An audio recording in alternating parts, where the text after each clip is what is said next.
Oh yeah. Smooth Jams Yeah, intro. How was that for an intro? that was great. Thursday morning vibes. Thursday morning vibes. Done and produced by none other than Shay Black. Woohoo! Woohoo! Welcome, one and all, to this day's episode of the National Real Estate News with the Wise Agent Society. Today we have special guest Monica Hayes, all the way from Iowa City, which is like 30 Woo! minutes. Travel far, far from each other. Yeah, and Monica is a team leader and a broker associate at Lepic Krager. You did it. Is that's it? Lepic Krager in Iowa City, and she and her team do business in Iowa City and in Cedar Rapids area, which is often the case for bigwig realtors in this area because they kind of connect. Is that right?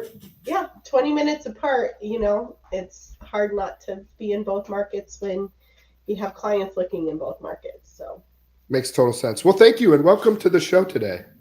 thank you for inviting me. I'm super happy to be here. It's an honor for sure. Oh, well, thanks so much. I'm excited to talk with you. I'm excited to have a real bona fide expert, and I hope I haven't had somebody else on from here. I can't remember sharing data in this area. But definitely, I for sure I haven't had anybody in Iowa City. So to have somebody that knows the ins and outs of how the markets work and in that area and have like numbers for us is going to be really cool. So thanks again for coming. And couple things to get out of the way so everybody knows out there. First of all, I'm sick. I feel good in spirit, just a little bit froggy. So if you hear me, my voice is raspy, then that's that. So forgive me and be patient there. And secondly, we are without my behind the scenes do it all gal. Tara is supporting her daughter at a wrestling tournament today. So any technical difficulties that happen, which we are already experiencing, apologies for being late. It's going to be on me because I don't know what I'm doing with that part. So thanks so much for coming up to everybody today. We're still going to have a great show. We've made it this far, and Monica's going to do all the heavy lifting from here. And I am no help on the tech part either. I just have to sit back and wait because that is not my jam. Okay, so neither one of us knows what we're doing there, but we do know a lot about real estate. We do know about a lot about probably moving our mouths and talking about that kind of stuff. So we got you covered there, right, Monica? Thanks. Good. Yeah, good. So let's start off with a little bit about how we know each other. I know your husband, Jason, from Marshalltown, Iowa, where I am from. We went to school at the same time together. We were not in the same grade, but we've known each other for years and years and years. And you and I have just recently met. Yeah. I mean, I sort of remember you. I did work in Rushtown for 5 years. Okay. I kind of remember you coming through the car wash Oh, wait. because I was good friends with Emily and Kent Carson. So got a little connection to you there. Okay. That makes a lot more sense now. The car wash was one of my favorite jobs of all time. So I worked there in high school. Yeah. And actually, I worked at Fairway when the car wash was next to Fairway, and I bagged groceries when I was like 14. But only reason I did that job was so every day I could go over to the car. Well, once a week I went over to the car wash and asked for a job, and they said no way. Do you have a license? And I was like no, and they're like no, get out of here. Brett, Canada was like no, and I was like okay, I'll see you next week. So I just kept showing up until finally he's like dude.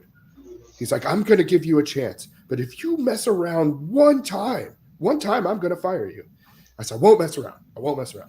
Yeah. Of course, that's all I did was mess around after that. And they didn't fire me. Everybody messed around. It was such a fun job. I really liked it. So okay, cool. That was that connection. Okay, that makes a lot more sense now.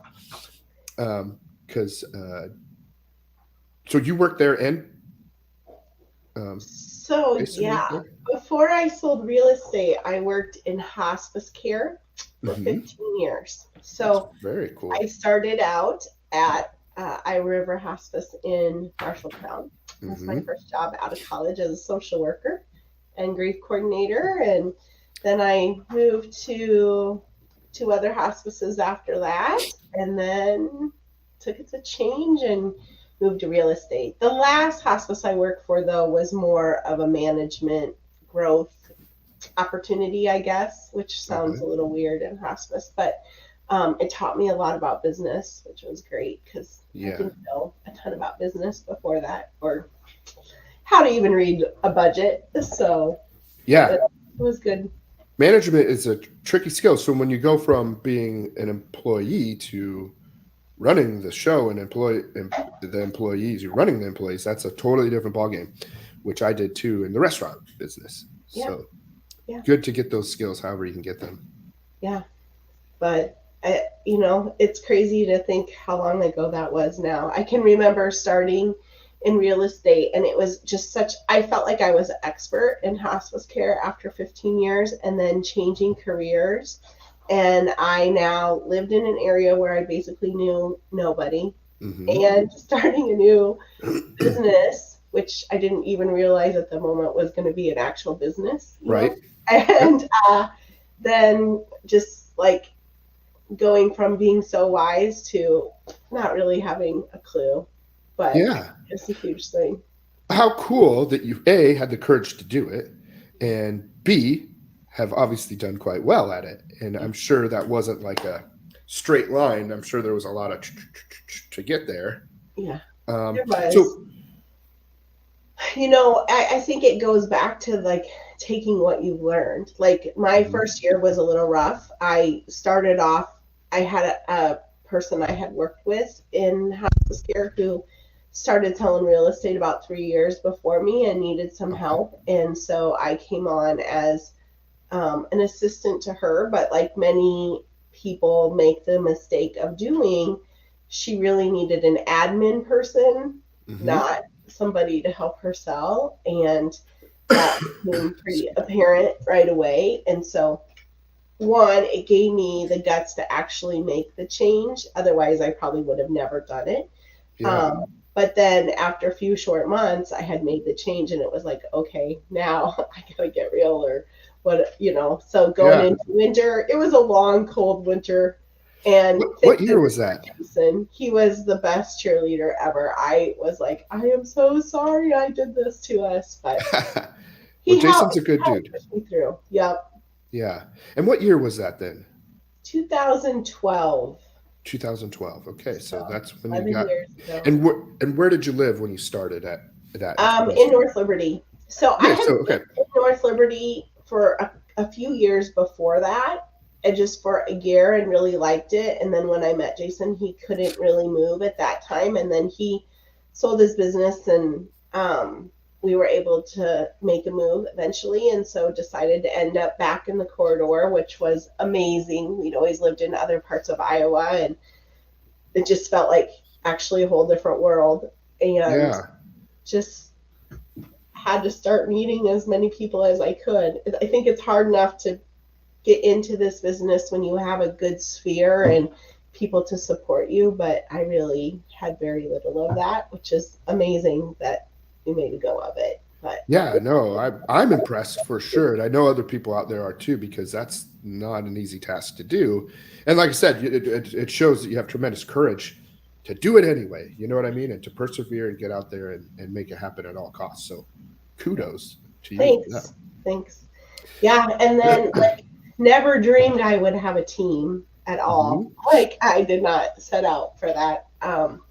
But just as time went on, and I didn't know how to phone myself, so Yep. needed more help. And Jason eventually made the switch. He got his license and stayed working for a while, and then after about a year was able to quit his job and help me full time. And What year was that?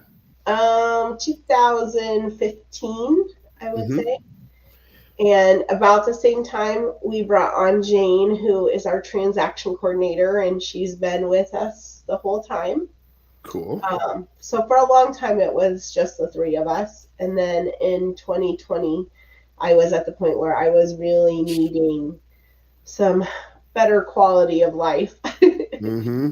And we brought on Brooke as our first agent. And then it's just been increasing since there, and now we've got 3 agents that are working in the field in sales, and then I have a listing assistant who is licensed as well, and she's helping me with a lot of listing stuff. And we have a full-time marketing person that markets just for our team, which is great to have that too. I So need one of those now too, yeah, please. it's hard to make that step because Hmm. cost is there, but Yep. it's such a relief for me to not be the one having to create that and worry about all of it. Yeah. Just one more thing off my plate, I guess.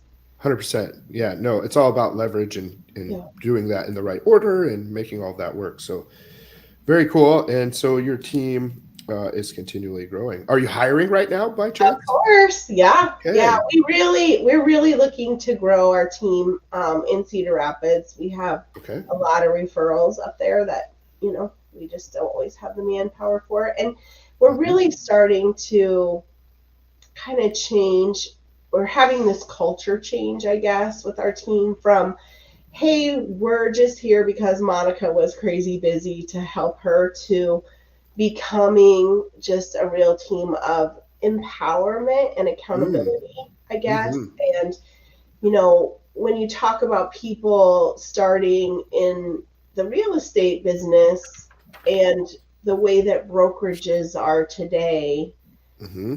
there's just not, most brokerages don't have a lot of um, accountability with their agents and coaching and training and that sort of thing. So we just want to be able to provide that for our agents on the team, and then really just allow people to work in their strengths, because like I said, when I started, I didn't realize I really was going to be running a business. Like, I Yeah. was here to help people and enjoy something new, and pretty soon you realize, like, this is a real business and I am not a good, like, that's not my strong suit. Uh-huh. Jason was here because he is a good business owner and he's always been able to handle that for me. And so just realizing that, most agents come into this business the way I did, and they really just want to be with the people and do the sales part of it, and Yep. not necessarily the whole business part. And so with a team, you have the ability to do that and, be able to still have a good income. So Yeah. No, I love that. I would say that most realtors' strong suit is not business sense and even like doing mundane tasks and things like that. So typically, I'm including myself in here, is like we're relationship people.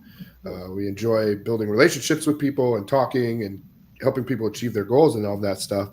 Maybe not so much the analytical and all that part of it or the disciplined or whatever. Um, so it's good to have a team and people that are rounding out and using their strengths all to come together. right. Yep. Yeah. So everybody gets to live their best life that way, right? Yeah. And when we all do good, we all do good. So Yeah. Love it. Cool. Yeah. So if anybody needs to, we're going to plug you right now to reach out to Monica. If you're looking to join a team or get some advice on all that, if you're an agent out there struggling, reach out to her. Phone number's at the bottom here and her email address too. So good place to start and have conversations. yeah, thanks. Excuse me again. So today's show, though, is mainly focused on real estate news and data. So I know that you've given me lots of information to look at here to go over the market trends and data of Iowa City and Cedar Rapids. Do you want to give us like an overall kind of synopsis of what's Yeah, going on in the market right now? I You're will seeing? for today, because it feels like we're constantly having to pivot and Yeah. not quite sure where things are going. Yeah. Even so, last fall is where I really started to feel the change of things, and especially in my listing appointments, it's like, oh, it's such a seller's market. Our list price is a starting place. We're getting Yeah. multiple offers. And then you start to realize, like, oh, rates went up really quickly and things are changing. And so Mm-hmm. Ever since then, it's been a little bit like, okay, this is what I think is going to be going on compared to feeling super solid in knowing what was coming. And so it's been a little back and forth really for the last year. And um, there's so many reasons for it besides just interest rates. Inventory is down nationwide, but additionally in the Cedar Rapids and Iowa City market, we're down about 12% in inventory. Mm-hmm. And that's just over last year. When Mm-hmm. you look at the historic active listings, and it's I don't know if you can pull it up, Shay. Yeah, which one am I looking at? It's historic count on active listings. It's a green chart that looks like mountains. I have median price, appreciation, Iowa City, Cedar Rapids. Oh, I see it, mountains. Yeah, this one. That just shows a little bit about how the inventory has been going. And we're up, now at the moment compared to what we were in the midst of the pandemic. But you can see there's still just this inventory issue over the last many years. And that comes from people being locked in to really Mm-hmm. low interest rates at 2.5 or under 3% that just don't want to move. Mm-hmm. So people are only moving out of necessity, really, if they're in that low interest rate. Mm-hmm. We have all of these baby boomers who are living longer and seniors living longer in their houses. And so that inventory isn't opening up maybe as fast as it used to. And with the stock market being kind of all over the board, we've got more investors investing in real estate. And so that's leading to inventory issues. And then, building costs and builders just being a little gun shy about actually putting properties out there and building specs because they also know that affordability is an issue. And so, in our market where when I started 12 years ago, you could get into a single family house in Cedar Rapids pretty easily for around 100,000, 125,000, and maybe 175 in Iowa City. We're up way closer to like 225 is the median in the Cedar Rapids market. And in the Iowa City market, it's about 285. But when do you want me to flip to those charts? Sure, that's fine. Which one is it? Here's Well, Cedar Rapids. Yeah, so that shows the price, how it has just increased even since 2013 there. You see at about 150 up to, or about 125 up to 200 for pricing. You have these first time home buyers that have this expectation of being able to go out and buy something for their first home and have it be in that $150,000 price range, and they find out very soon that they can't. And we've just seen appreciation over the years. And when you look at even with the shortage in inventory and the interest rates, Shay has the appreciation chart here pulled up for Cedar Rapids. We're still showing 7.4% appreciation for 2023. Yeah. And so prices continue to go up, inventory is down, and sales are down by about 13-ish% in the market. So we're seeing less people buying.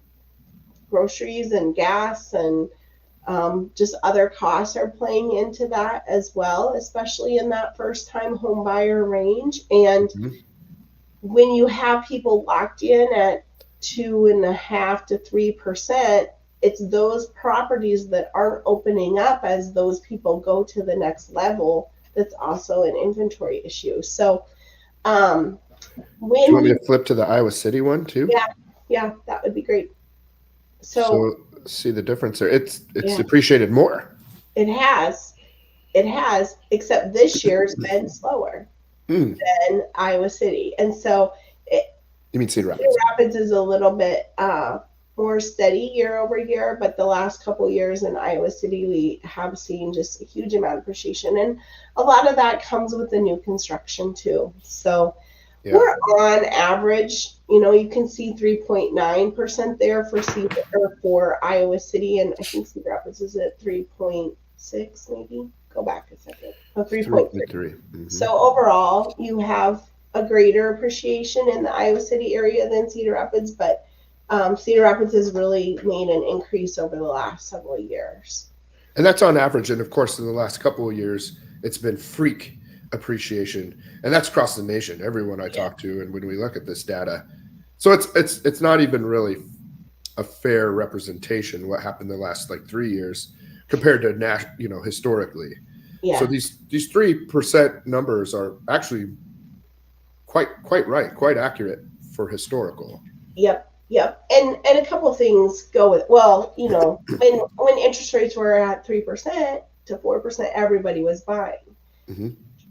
They're not going to go back there, so we can't wait for that to happen. Like, if it does, then there's something really bad going on in the world, and we don't want to be in that spot either. So I should have sent you, when you look at interest rates historically, around that 5.5% to 6% is pretty average. And so we're a little higher than that, but we're getting closer.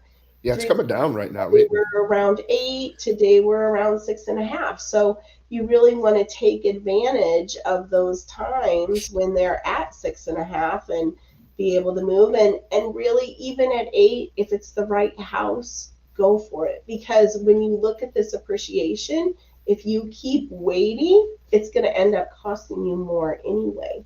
You can always refinance when the rates come down. Yeah, and here's another thing, and what I'm seeing, and I'm actually even doing, is you can get some smoking deals on stuff. So nationwide, property prices are down 20%. That's across the nation. Each market is a little bit different. I know it's not that extreme here, but you can get great deals on stuff sellers need to sell, and especially if they're maybe in a higher price point, all this kind of thing. A lot of factors. So deals can be had right now if you can swing that higher interest rate, and then in the next year, 2 or 3, maybe they'll come back down. Then you got the house at a discount, and you get your rate down lower. You can't ever renegotiate your purchase price down the road. Right. So when interest rates go low, if they get in the 5s, let's say, anytime soon, what's going to happen? Oh, it's going to be crazy. Yeah. What will happen to explain what will happen? So, you're going to have many more buyers out there pulling that trigger, but then it increases your competition in buyers, and it's going to push prices up again. And so, am I frozen? Yeah, you're a little frozen, but I can hear you. Okay.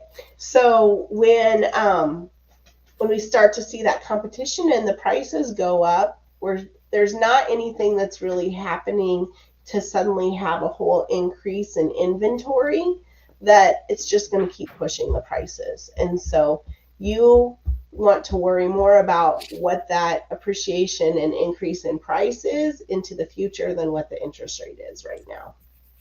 Yep, I agree. You can't renegotiate your price, but you can renegotiate the interest rate down the road. And you're right, like the competition will go through the roof. You're going to have multiple offer situations if it gets in the 5s and whatever. All these buyers will come off the fence and start getting crazy.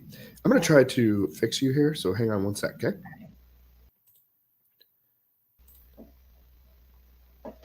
Oh. Well, I can still hear you, but it's just like let's see if I can refresh. Mm-hmm.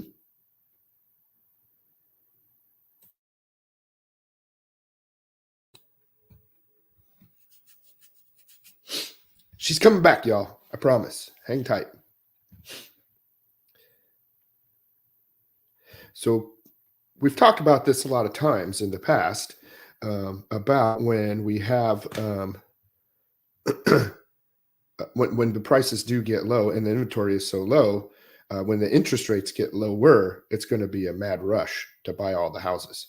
So each circumstance is different. So it doesn't mean it's an automatic time to buy a house, although in a lot of situations, I think it is. I'm buying a house right now for a tremendous discount. And we just got the appraisal back. It's in at $75,000 over contract price. So I'm getting paid $75,000 just to buy this house, this property. So there are different circumstances where it makes good sense to buy a house right now. So, and then refinance later. Let's see here. Oh, here she comes. Well, almost comes. She's almost coming. We're having technical difficulties in case anybody out there is just joining us. Our guest is coming back on. She should be on sometime soon. Hang on one sec here. We don't have our backup behind the scenes gal working today, so I'm figuring it out as we go here. But we do have lots of good information on the markets here in Iowa City and Cedar Rapids. So, oh, she's coming. Okay, I can hear you again. Still can't see you, but I think for now that might have to be the way to go. Can you hear me, Monica?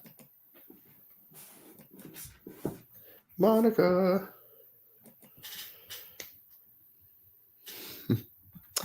Lost her again. Well, let's look at, let's go to another chart. See what I can tell you, which is not much. Maybe we'll wait for her. We can, well, I could talk to you just a little bit about some rates. So rates have come down, depending on where you're at. I think the average in the country right now is probably around 7%. Around here, DePaco is a credit union, a local credit union that I follow, and it seems that they have some of the lowest rates I've seen around. Today, they're at 6.625, no points. So 6.625 is an amazing rate that you can get right now. Also, another good thing to think about when it comes to rates and buying a house right now is sellers are willing to give concessions right now. So on the house that I'm buying, the property I'm buying, which is a small animal farm, we are getting, oh, she's back. Hey. Hi, I have no idea what happened. Hang on one sec. Okay, can you hear me now? Yep. Okay. Thank you. Great. I got the other one out. I was just telling, I'll wrap up this little story I'm telling about right now, talking about interest rates and all that kind of stuff. On the property we are buying, right now, since inventory or rates are high, prices are down. You know, it's a weird time of year. It's maybe the slowest quarter of the year as far as activity goes. Sellers are giving concessions. So right now, I'm getting $15,000 from the seller to buy my rate down for the next 2 years, right? So it's a 2-1 buy down. And what that means is, so $699 is what we locked. So my first year is going to be $499. My second year is going to be $599. And then the next 28 years will be $699. So if that's what it ended up being, if rates go higher, great. I'm happy with $699. If they change and go lower sometime in the next 3 years, then I'll refinance. And I didn't pay for that. So I have a 4.99%, interest rate. And I did it, and I still got a discount on the buy, and I didn't have a whole bunch of competition of people when the rate's actually in the fives, let's say. Yeah, it's great. And one thing that, just talking about time of year and being able to get that little bit better deal on a house just because of timing, when you look at the difference in how the Iowa City market works, because of it being a university town, it's very cyclical, and everything kind of circles around that university schedule. So you have people coming and going with their contracts that begin in July or August. But then with the way that rentals work, like 95% of all leases in the Iowa City area run from August 1st through July 30th. And so in addition to people coming and going, you have all of these people who are coming into the purchase market out of the leasing market all at the same time. Mhm. And so that market starts in Iowa City like early to mid-February, and we're crazy busy with people and competitive offers. You also have like 300 residents coming into the market, all in that same price range as they come into the medical school. Oh, And yep. so there's a ton of competition happening in those early spring months. And then we're actually kind of quiet in May, June, and July. Then we just have wow. the average people that are moving because they want to move or get moved before the school year starts for their kids. Yep. So if you can get into something right now, the people that are selling right now in Iowa City have to be selling. They're not selling because they want to sell or, they have the money to hang on until that spring market. So anything that you can get right now, you're going to get at much less of a cost than if you wait until February or March. That's interesting. I didn't even think of that. So this is why it's great to have experts on in the community, because I wouldn't even have thought of that. I'm just not familiar. So your cycle is different, and Mhm. you have this push and rush for the residents and stuff. Also, remind me when we chat or meet up for lunch or whatever, to tell you or go over the nurses program. You might have heard of something like that before, but have you ever heard of a nurses program for Like as far as like investment property or as far as a lead generation tool where you're giving value to nurses and people in the medical field, and helping them buy homes and stuff. So yeah. I'll explain it to you another time, and I don't know enough of it off the top of my head, but it might be a really cool tool for you to be able to use there to help tons of medical Yeah. field by people. So Yeah. we'll talk about that another time. Okay. But very cool to realize that not every market is the same. So you have your traditional stuff where there's the big rush before school starts and Mhm. getting put in place before kids' school, but you have this whole university spin, which is cool. Yeah. To think Yep. about. And then so it's always tricky too during that time because you're dealing with people who their lease ends in July. A Mhm. lot of times they have to re-sign by February 1st if they're going to renew their lease. So it's this tricky timing thing of being able to write, no, you're not going to be homeless, but not have to pay additional months of rent. So it's really good to have somebody helping you navigate through all of that because there's a lot of different factors that get thrown in there. Totally. Yep. Good stuff. I don't know why I have this up. I think I pulled it up when I was panicking and trying to figure out what to do. Yeah. Do you want to talk about this slide that I have Yeah, up real I quick? think that's just a good demonstration of when we talk about, that's a list of sales price and Mhm. where homes have been selling over the last few years. You can see prior to, I think it's 2020, is in that 2021 before you start seeing the high increases.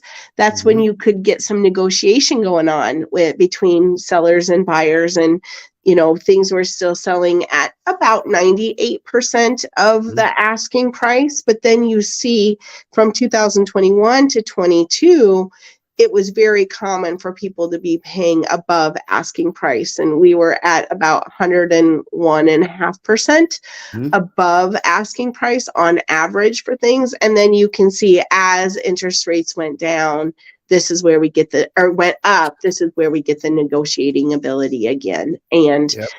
just also how we are preparing sellers to what Mhm. they should be expecting with the market, and that some sort of negotiating is okay, or that we're going to have to be more move-in ready. Mhm. For the first 8 years probably of my career, I was explaining to sellers about the importance of move-in ready and how buyers typically are a little bit cash poor and their lives are crazy, and so you got to get it to the point where they can just move in and be happy with it, even if it means they pay a little bit more.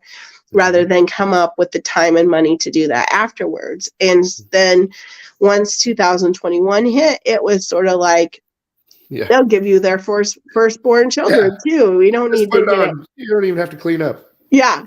We can just get it sold. And now we're back to really seeing the importance of move-in ready and giving buyers what they need in order for it to sell, or reducing price to the point where somebody is willing to pay that and do it themselves. And there's far less people who are willing to take on a project these days. It's not like when I was growing up, we did projects all the time, but.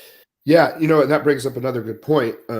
Like the property that I'm buying is a major project. I mean, I was in contract on it 3-4 months ago at an amazing price. I gave them the I don't want it price, and they took it. And then we ended up canceling because it was still just like, I mean, there's lots of money to be made there. But now we're in contract on it for $100,000 less. And it's like, it's hard to start passing up those dollars, and even though, and now I'm pumped to do the work again. I mean, and especially when deals line up right, then it's like motivating, like, okay, I can do some work for this amount of money, Yeah. So, but good to know. So, and I think, I'm sure you do have a network of vendors that can help with carpet, paint, some drywall work. All the stuff that somebody might need to get to the house to the next level. And that's where you get your equity. So for me, I love the most problematic houses. Those are my most favorite ones. We buy them a lot, my wife and I. And they don't always take tons of money. It takes way less money than what you might think. Some do take a lot and some don't. And everybody's capacity there is different. But if you can go ahead and get in there and put in some work, some sweat equity and all of that stuff, well, you make way more money out of the deal. So yeah. I think that's something that my dad taught me growing up. I mean, we bought houses, remodeled them, moved, and my entire adult life I've done that. And it was the main area that I built wealth is putting in that sweat equity and being able to move up into the next house. And so it all, there's so many things, like just the lack of tradespeople and people not wanting to learn those skills and how it can be really so valuable to you. Yeah. I mean, a little paint and carpet and flooring goes a long way in a house. Yeah. It's like a long way.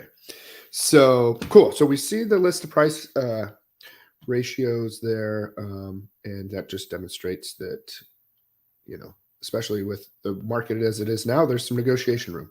Yeah. Do you want to look at the statistics year over year? Sure. Or the statistics month over month? I don't. Let's do year over year. And that was just so you could see a little bit. So this is the year based on, and this is the Iowa City, Tiffin, Coralville, North Liberty market, which you might have heard me mention earlier. The Iowa City market in general, the median price is at $285,000.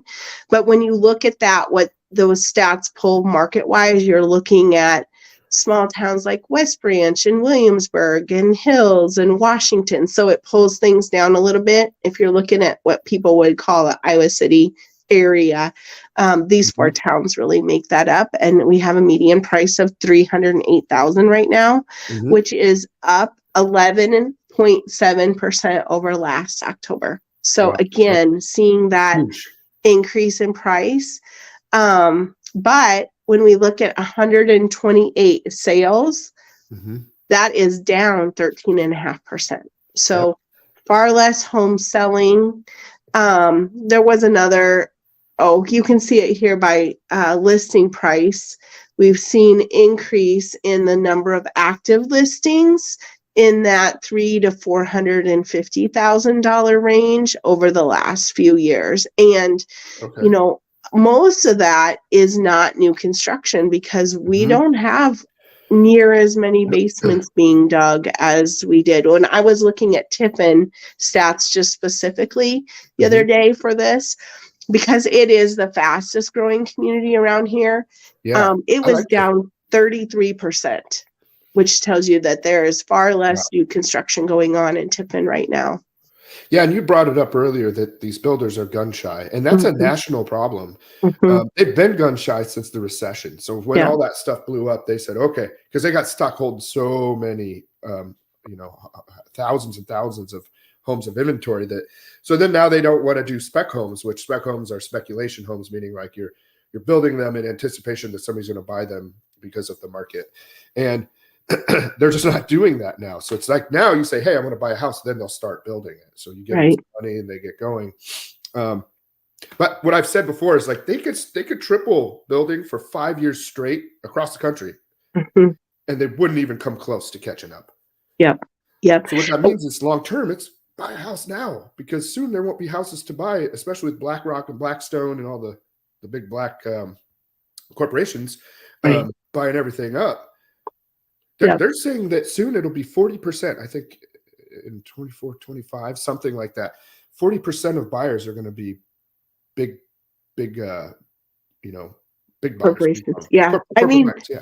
I bet I get 4 calls a week on my listings for, some sort of investment company wanting to come in and do some sort of special deal type thing. So, the thing that I am seeing a lot of, especially North Liberty, Tiffin, because those are the areas that are growing, is a lot of multifamily complexes being built that are rentals. And so, and really just even to be able to purchase something new construction, like you're talking maybe a 2-bedroom, 1,000 square foot condo is running about $220,000 for new construction. And so people just aren't able to afford that. So they're going into some of these smaller rentals until they can get to a point where either A, they choose to buy something that needs a little bit of work, or, get to a different point in their life where they can afford a little bit more. So we are seeing quite a bit of that. And that has been increasing just in Johnson County over time. Like I think it was like 2017, there was a vacancy rate of less than 1% in Johnson County. And if you've been downtown Iowa City, you see a lot of big buildings have been built. And so it's really helped with rental availability to be up to, and we're sitting at about 12% now, I think, for vacancy. So that's a little bit more normal market. Oh, good. So it makes opportunity for people to have a place to live. Yeah. Very cool. You have another one here, month over month. By the way, just so everybody knows, and Monica, are you good on time still? Yeah, I'm fine. I feel we could go maybe an extra 10 more minutes here since we started late. Yeah. This is just, it's basically the same thing, but it's looking at this month compared to last month. And I think the main thing that you see here is that the number of new listings decreased by 11% just going into this time of year. So again, people are knowing if they don't have to sell, they're waiting. I'm talking with my sellers about that.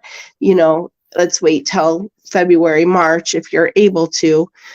So it's typical that we see that.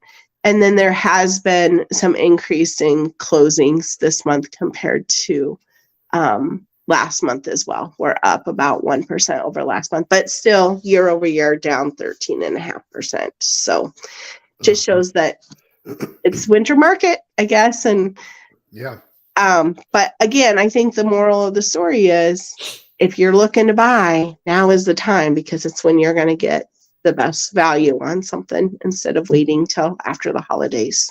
So 100%. And I don't know. I mean, we practice what we preach, at least, and I do often. So like I'm buying a house right now with high interest rates, and I've structured a deal with a low interest rate. I'm getting amazing, like I'm talking hundreds of $1,000 discount on this property. I'm going to have to do a lot of work, but you can do that too. People can do that too. You don't have to, necessarily do the size and scope of property that I'm doing. But what I was going to say is start somewhere.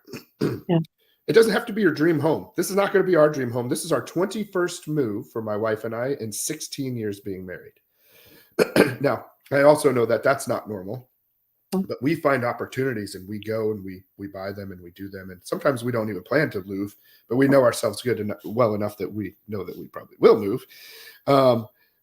So don't be married to the houses necessarily. Like, get a house, get in and get started in real estate, get something and move your way up. It doesn't have to be your dream home forever. Start with a condo, start with a townhouse, and then take some equity, do some work, stay there for a while, and then move up as things change. What do you think about that? I do. I think that's great. And I think the thing about too, that if you don't want to give up that rate that you're in right now, depending on the house it is, keep it as an investment property. You saw our appreciation charts. You know that you're going to be gaining appreciation on it. And the lower your rate, the more you're making each month in that rent that you're able to get. So keep that, get a tenant in there and move up to your next house, and then negotiate on that and refinance when the rates go down. Yeah, and I also say, and tell me if I'm missing something here, but I often say it's like, okay, so they're like, well, I need the cash out of that house to buy the new one. I'm like, well, let's see how much equity you have in there. You can pull a HELOC out of this one, use that as your down payment on the next one, even maybe do a couple fixes, and then you still have both. As long as you're still cash flowing on the first one. Yep. And realistically, like I know it's unheard of in areas across the United States, but we have lenders here that will do no down payment. It's going to be adjustable rate mortgage, but you're probably going to want to refinance anyway. So there's a lot of options out there. Another thing just to throw out there to the folks, if there are consumers out there, is that if then they might be like, well, I can't afford 2 house payments. And then if they know about debt to income ratio, they're like, well, then it's not going to work. I'm here to say that the future rent doesn't even have to be current rent. So the future rent, the lenders will give you income on the future rent of your current property as income. So you don't have a debt to income ratio problem. I mean, it's case by case, but generally they'll give you that so that you can buy the new one, and that part's a wash. As long as you can afford the payment on the new one and all of that. It is. And realistically, you talk about all of these buildings going up, for rentals, but there are very few single family rentals available in any of Johnson County. So if you have a home and if you can withstand people, having a pet there, almost everybody got a dog during COVID. Yeah. I mean, it's super important, and people will pay more to be able to have a yard for their dogs or kids to be in. So yeah, that's where I send my kids out to go to potty and stuff outside. I'm like, we're not using the inside. You go outside with the dogs. Now, you don't have any dogs, do you? Well, you have a small dog. I got 3. They're all still here. Yep. They are? We have 2 90-pound golden retrievers. Yep. And I don't know if you know us, our logo, our real estate logo has dog in it. We are dog people. And then we just have a new puppy too, which, is a little crazy to have 3 dogs, but he is a little breath of fresh air and such a little sweetheart. So he's a mini golden doodle. He's adorable. I saw him at the last Hawkeye game, home game. Football game, and he was a limp noodle. He'd probably been so worn out from being kissed and held and squeezed all day. Yeah. We're trying to get him socialized. He loves riding in the car. He just naps, and he's been hanging out in our office just a little bit. So he's kind of become our little team dog because he's little. He can go everywhere compared to these 90-pound horses we have. Yeah. So. How big will he get? Like 12 to 14 pounds. So he'll stay little. Yeah. I've never had a little dog. So this is a new adventure. And so far, I kind of love him a lot. Jason says we're too attached. I think he's just really jealous, but probably he's getting all your attention. Mm-hmm. We have 4 dogs, 2 giant dogs and 2 small dogs. But my smallest one is my little baby, and she's like 3.5, 4 pounds, little micro Yorkie. And Jen likes the big dogs. I like the little dogs. I like them all. Yeah. But the big ones, consume more. And also waste more, like go outside more. So like the little ones are just easier to manage, in my opinion. So Yeah. And this one, we fight like these tough balls of hair like this big in our house. And this little guy not being a shedder, man, that's great. That's life-changing. Mm-hmm. Yep. Well, awesome. Well, I look forward to seeing more of your doggos. And, once we get this animal farm up and going, this place that we're buying, which I'm pretty sure you're familiar with, we'll get cleaned up and fixed up and a bunch of cool stuff. And we'd love to have you guys out, and we'll hang out and do all kinds of animal stuff. That would be awesome. We definitely look forward to that and doing lunch soon. So yeah, that sounds good. We'll get that scheduled here, soon, because it's just hectic with the last holiday, and we'll try to squeeze in before the new holiday. But thank you so much for joining today. It's been great, even with the technical difficulties. Really appreciate you coming on. Yeah, thank you. I have no idea about any of that, but we made it through. We can celebrate that. And I'm sure Shay just filled in brilliantly with some talking points while I was trying to figure out what the heck to do. So I was doing my best, because at the same time I'm like clicking on stuff too, and I'm like, so anyway, let me just talk here. I think we made it. Thanks. But yeah, thank you so much for coming on. Let's just go ahead and try to do our outro. All right. And one last thing, anybody needs help with Iowa City or Cedar Rapids real estate questions, if you're looking to buy or sell a house, Monica and her team are top notch. Please give them a call. Their phone number is down at the bottom here, and their website. She's really easy to find. Realtors are really easy to find. Just Google her name and you'll find it.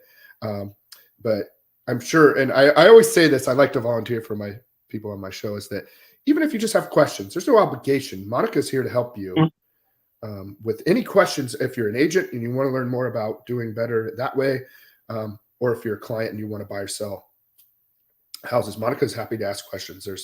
She's coming from contributions. She's here to help. Definitely. Open door always. So yeah, that's what's great about her. So, all right. Thanks all for coming today. We'll see you. What day is today? Today's Thursday. So we'll see you next week on Tuesday for Sharpen the Saw at 11 a.m. Central. Have a great day, everybody. Bye. Jam a little bit.